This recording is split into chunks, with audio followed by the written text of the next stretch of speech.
RRB NTPC 15 फरवरी 2021 को जो question paper हुआ था उस क्वेश्चन पेपर को मैं सॉल्व करवा रहा हूँ, जो क्वेश्चंस मुझे आप लोगों के माध्यम से प्राप्त हुए हैं। तो पहला क्वेश्चन है, एक वर्ग का विकर्ण 20 सेंटीमीटर है तो परिमाप ज्ञात करें। और यहाँ पे 4 ऑप्शन है और चारों में से बताना है कि कौन सा ऑप्शन सही है। तो वर्ग का जो विकर्ण होता है उसका फार्मूला होता है वर्ग का विकर्ण, और यह होता है भुजा करनी में 2, भुजा करनी में 2, और ये है विकर्ण दिया है 20 सेंटीमीटर। कितना दिया है? 20 सेंटीमीटर। तो ए यहीं रहेगा और 20 के नीचे जो है करनी में 2 आ जाएगा तृतीय गुणा में। इसे हम सॉल्व करेंगे तो यहाँ पर हो जाएगा 5 गुणा 2 गुणा 2 करनी में 2, और ये 2 को हम करनी में तोड़ लेंगे। कैसे?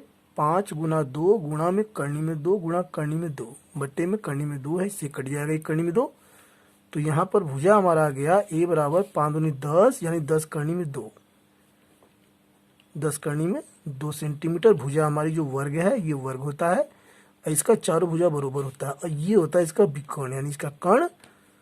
तो ये दिया हुआ है, विकर्ण दिया है एक करनी में 2 यानी कि 20 सेंटीमीटर, और हमें निकालना है वर्ग का परिमाप। तो वर्ग का जो परिमाप होता है वह होता है, ये देखते हैं परिमाप, वर्ग का परिमाप ये होता है 4 गुणा भुजा, 4 गुणा भुजा। तो यानी कि 4 और गुणा में भुजा यहाँ पर है 10 करनी में 2, तो आपका आंसर आ गया 10 चौक 40, 40 करनी में 2 सेंटीमीटर। दोस्तों यही इस क्वेश्चन का राइट आंसर है। ऑप्शन देखते हैं तो 40 करनी में 2 सेंटीमीटर, यही ए ऑप्शन हमारा करेक्ट है, बाकी ऑप्शन ये सब गलत है। अगला question, question 2, X plus Y बराबर 20, X square minus Y square बराबर 80, तो एक्स का मान और वाई का मान बताइए क्या है। तो यहाँ से चूंकि हम यहाँ पे देख रहे हैं कि यह जो है ए स्क्वायर माइनस बी स्क्वायर का फार्मूला होता है, तो इसे हम ओपन कर देंगे, यानी ये एक्स प्लस वाई कोष्टक में और दूसरे में एक्स माइनस वाई बराबर हो जाएगा 80। और यहाँ पर जो है एक्स प्लस वाई का हमें मान दिया है, यह 20 है, यहाँ 20 रख देंगे 20, और ये एक्स माइनस वाई और बराबर ये 80। 20 से इसे हम काट देंगे तो यहाँ पर आ जाएगा जो है 20 चौक 80 यानी 4 आ जाएगा, यानी कि एक्स माइनस वाई बराबर 4। और यहाँ पे दिया हुआ एक्स प्लस वाई बराबर 20, यहाँ रख करके इसे हम सॉल्व कर लेंगे। ये हो गया 20 यानी समीकरण 1, और ये हो गया समीकरण 2। इसे सॉल्व कर लेंगे, जोड़ने पर वाई वाई कट जाएगा, एक्स एक्स यहाँ पे 2x, और यहाँ पर हो जाएगा 24, यहाँ पर हो जाएगा 24, 2 से इसे काट देंगे, आ जाएगा यहाँ पर 12। तो x का जो मान आ गया वो आ गया 12, और इसका मान जो है हम रख देंगे इसमें, यहाँ पर रख देंगे x का मान। तो x का मान है 12, तो 12 प्लस वाई और बराबर 20, तो y बराबर 20 माइनस 12 आ गया 8। यानी कि आप बता सकते हैं कि x का जो मान है वो 12 है और y का जो मान है वो है 8, यही जो इसका राइट आंसर है। अगला question, question 3, under root X plus 2/5 गुणा 70 बराबर 20/40 गुणा में 7 है। तो x का मान क्या है? दोस्तों यहाँ पर हम क्या करेंगे, 5 से इसे हम काट देंगे 70 को, तो यहाँ पर आ जाएगा 14, और 4 से हम 20 को काट देंगे तो आ जाएगा 5। अब अंडर रूट एक्स और प्लस में 14 दूना 28 यहाँ पर आ जाएगा बराबर, और ये 7 पंजे 35। अब अंडर रूट एक्स बराबर 35 माइनस 28 हो जाएगा, अंडर रूट एक्स बराबर 15 में से 8 गया 7। अब दोनों पक्षों का हम वर्ग कर देंगे, दोनों पक्षों का वर्ग कर देंगे, हमारा एक्स का मान आ जाएगा। यहाँ से अंडर रूट एक्स का वर्ग हो गया, और यहाँ से ये 7 का वर्ग, वर्ग से वर्गमूल कट जाता है, तो एक्स बराबर 7 सत्ते 49। दोस्तों यही इसका राइट आंसर है, यानी कि आप बता सकते हैं कि एक्स का जो मान है वह 49 है। अगला क्वेश्चन, प्रश्न 4, 5 क्रमागत संख्याओं का योग 660 है, तो सबसे बड़ी संख्या क्या होगी। यहाँ पर जो है 5 संख्याओं का जो योग है वह दिया है 660। इसमें हम क्या करेंगे, 5 से हम भाग देंगे, क्योंकि संख्याएं क्रमागत हैं, 5 से हम भाग देंगे तो बीच वाली संख्या हमारी निकल जाएगी। तो यहाँ से 5 एकम 5, और ये 5 दूनी 10, 5 तिहाई 15, और फिर यहाँ पे 5 दूनी 10 यानी 132 आया। तो यहाँ पे 132 है बीचों बीच संख्या, और 2 संख्याएं इसके बाद में है और 2 संख्याएं इसके पहले हैं, और हमसे क्वेश्चन में पूछा है बड़ी संख्या। तो बड़ी संख्या जो है दाएं होगी इसके जो है 132 है तो यहाँ होगी 133 और यहाँ होगी 134। यानी कि आप बता सकते हैं कि बड़ी संख्या जो है वह 134 है और यही इस क्वेश्चन का राइट आंसर है। अगला क्वेश्चन प्रश्न 5, 6 के प्रथम 12 गुणजों का योग क्या होगा। यानी कि दोस्तों इसमें हमें 6 का टेबल जो है 12 बार पढ़ना है। तो यहाँ पर संख्या हो जाएंगी 6, 6 दूनी 12 और 6 त्रिक 18, 6 चौक 24, इसी प्रकार से संख्याएं आएंगी जो है। और अंत में जो है यहाँ पर 12, 12 छंग 72। तो ये आपकी संख्याएं हो जाएंगी जो है। और ये कह रहा है कि इन सभी का योग क्या होगा। तो योग निकालने के लिए इसका एक सूत्र होता है, प्रथम संख्या प्लस अंतिम संख्या बटे 2 और गुणा कर देंगे हम इन संख्याओं की संख्या से। कितनी संख्या है ये? 12 संख्याएं हैं। और इसको सॉल्व कर लेंगे तो आंसर हमारा आ जाएगा 2 छक्के 12 और ये 72, 6 हो गया 78 और गुणा 6, 6 अट्ठे 48 के 8, हासिल लगन 4 और 6 सत्तर 42 और 42 से 4 46। यानी कि आप बता सकते हैं कि संख्याओं का जो योग है वह 468 और यही इस क्वेश्चन का राइट आंसर है। अगला क्वेश्चन प्रश्न 6, 8/9, 7/8 और 9/10 को आरोही क्रम लिखिए। आरोही क्रम क्या होता है?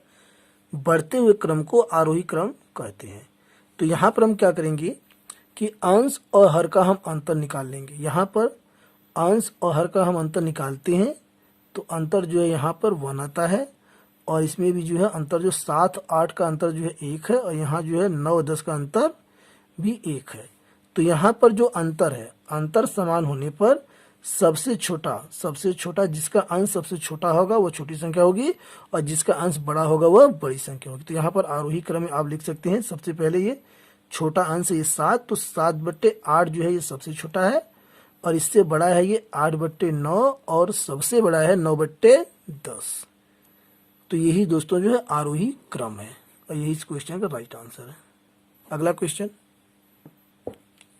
प्रश्न 7, x का 25% बराबर 3 ब्रैकेट में y का 50% है तो x और y का अनुपात ज्ञात कीजिए।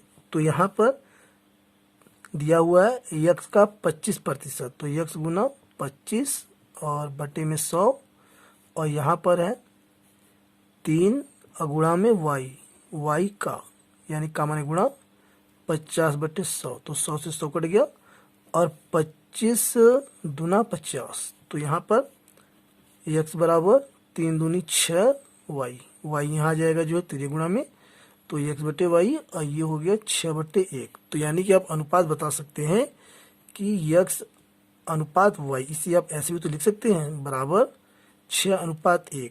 तो x और y के बीच में जो अनुपात है वह 6:1 है और यही इस क्वेश्चन का राइट आंसर है। अगला क्वेश्चन प्रश्न 8, किसी भिन्न के अंश में 80% की कमी होने पर तथा हर में 60% की कमी होने पर 3/2 है तो वास्तविक भिन्न क्या है। हम मान लेंगे माना वास्तविक भिन्न x/y है यानी कि p/q है x/y और ये कह रहा है कि भिन्न के अंश में 80% की कमी। अगर ये 100% है, ये भी 100% है, अंश भी और हर भी, तो अंश में 80% की कमी कर देंगे तो कितना बचेगा? 20% बचेगा। तो इसमें हम 20% से इसमें हम गुणा कर देंगे और यहाँ नीचे हर में 60% की कमी होगी। तो 100 में से जब 60 हम घटाएंगे तो 40% बचेगा यानी कि 40% से हम इसमें गुणा कर देंगे तो हमारा जो भिन्न है वह जो है 3/2 हो जाता है। ठीक है, अब इसे हम सॉल्व कर लेंगे, हमारा आंसर आ जाएगा। तो यहाँ प्रतिशत से ये प्रतिशत कट गया और ये हो गया जो है 20 दूना 40 और 2 से ये 2 कट गया। यानी कि आप बता सकते हैं कि x/y यानी कि आप बता सकते हैं जो आपका वास्तविक भिन्न है वह जो है 3/1 है और यही इस क्वेश्चन का जो है राइट आंसर है। अगला क्वेश्चन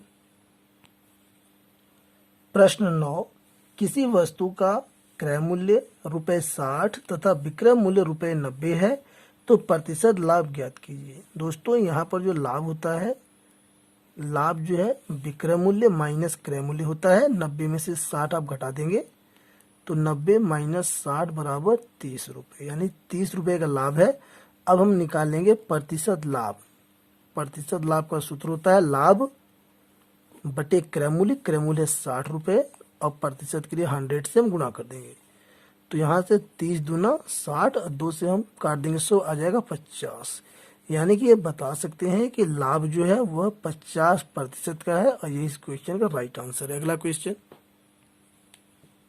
प्रश्न 10, दो संख्याओं का एचसीएफ 20, एलसीएम 400 है तथा पहली संख्या 80 है तो दूसरी संख्या ज्ञात कीजिए। दोस्तों फार्मूला होता है पहली संख्या गुणा दूसरी संख्या बराबर एलसीएम गुणा एचसीएफ। इसी प्रकार के हम सॉल्व कर देंगे, हमारा आंसर आ जाएगा। तो पहली संख्या है 80, दूसरी संख्या हम मान लेंगे x और एलसीएम यहाँ पर दिया है 400 और एचसीएफ दिया है 20, तो 400 गुणा 20 हो जाएगा। और यहाँ पर जो है इसे हम काट देंगे तो ये हो जाएगा हमारा 20 से हम काटेंगे 80, तो 20 चौका 80 और 4 से इसे काट देंगे तो यहाँ पर आ जाएगा 100, यानी कि x बराबर 100। आप बता सकते हैं कि जो दूसरी संख्या है वह 100 है और यही इस क्वेश्चन का राइट आंसर है। अगला क्वेश्चन, प्रश्न 11, 5.6 बार को भिन्न के रूप में लिखिए। सबसे पहले आप 5 लिख लेंगे और ये जो दशमलव है इसके स्थान पर आप प्लस कर देंगे। और ये जो संख्या यहाँ पर है 6 आप लिख लेंगे। और ये जो बार है ये कितनी संख्या के ऊपर है? एक संख्या के ऊपर, तो एक जो है आप बटे में 9 लिख लेंगे जो है। अब इसे काट के सॉल्व कर लेंगे, आपका आंसर जो आ जाएगा। यहाँ पर क्वेश्चन में कहा है भिन्न, तो भिन्न का तात्पर्य होता है p बटे q, यानी अंश बटे हर के रूप में हमें इसको बताना है। आइए तो इसे काटेंगे, 3 दूनी 6 और 3 तिरिका 9, 2 बट्टे 3, तो यहाँ पर आ गया 5 प्लस 2 बट्टे 3। अब एलसीएम हम ले लेंगे तो 5 3 15 प्लस 2 बटे 3, यानी अब बता सकते हैं कि जो भिन्न है वह 17 बटे 3 है। 15 2 17 और 17 बटे 3, ये इस क्वेश्चन का राइट आंसर है। अगला क्वेश्चन, प्रश्न 12, 15 और 12 के वर्ग का अनुपात क्या होगा? तो यहाँ पर हम क्या करेंगे, 15 का हम वर्ग कर लेंगे और अनुपात हम बना देंगे और ये 12 के यहाँ पर वर्ग कर देंगे। ठीक है, तो 15 का जो वर्ग होता है वह होता है जो है 225, 15 गुणा 15 आप करेंगे तो 225 आएगा अनुपात। और 12 का वर्ग होता है 12 गुणा 12 144। अब ये दोनों संख्याएं जो है 9 से कट रही हैं। 9 से आप काटेंगे 225 तो यहाँ पर आ जाएगा 25। कितना आएगा? 25, 9 दूनी 18 हो जाएगा और बचेगा 4, 5 9 5 45। इसे भी 9 से काटेंगे तो ये हो जाएगा 9 एकम 9 हो जाएगा और यहाँ से बचेगा जो है 5 और ये 4 54, तो 9 6 54, यानी कि 25 अनुपात 16। दोस्तों आप बता सकते हैं कि 15 और 12 के वर्ग का जो अनुपात है वह 25 अनुपात 16 है और यही इस क्वेश्चन का राइट आंसर है। इससे ज्यादा छोटा नहीं हो पाएगा। अगला क्वेश्चन, प्रश्न 13, 6 संख्याओं का औसत 18 है, एक संख्या और हो जाने पर नया औसत 20 हो जाता है, तो नई संख्या क्या है? तो सबसे पहले 6 संख्याओं का औसत 18 है, तो 6 संख्याओं का हम जो है योग निकाल लेंगे। क्या निकालेंगे? योग, यानी कि 6 संख्याओं का औसत कितना? 18, तो इसका योग हो जाएगा 6 गुना हम 18 कर देंगे तो 18 छक्का 108, कितना हो जाएगा? 108। और यहाँ पे कह रहा है कि एक संख्या और हो जाने पे, यानी एक संख्या और बढ़ जाएगी तो 6 संख्या से एक हम जोड़ देंगे तो 7 संख्या हो जाएगी, यानी कि संख्या कितनी हो गई? 7 हो गई। और इसका औसत कितना है? 20, तो 20 सत्ते होता है 140। अब इन दोनों में अंतर कितने का है? तो 140 में से हम 108 घटा देंगे तो 10 में से 8 गया 2, यानी कि 3 32। कितना है अंतर? कितना है? 32 का। यानी कि आप बता सकते हैं कि यह जो अंतर 32 है यही जो है नई संख्या है और यह 7वीं संख्या है। ठीक है, यही आपका जो है राइट आंसर है। दोस्तों अब रहने देते हैं, जितने भी क्वेश्चंस मुझे आप लोगों के माध्यम से मिले थे मैंने उन सभी को सॉल्व करवा दिया है और मुझे उम्मीद है कि वीडियो आपको पसंद आया होगा। वीडियो के पसंद आने पर चैनल को लाइक शेयर और सब्सक्राइब करना न भूलें। Thanks for watching.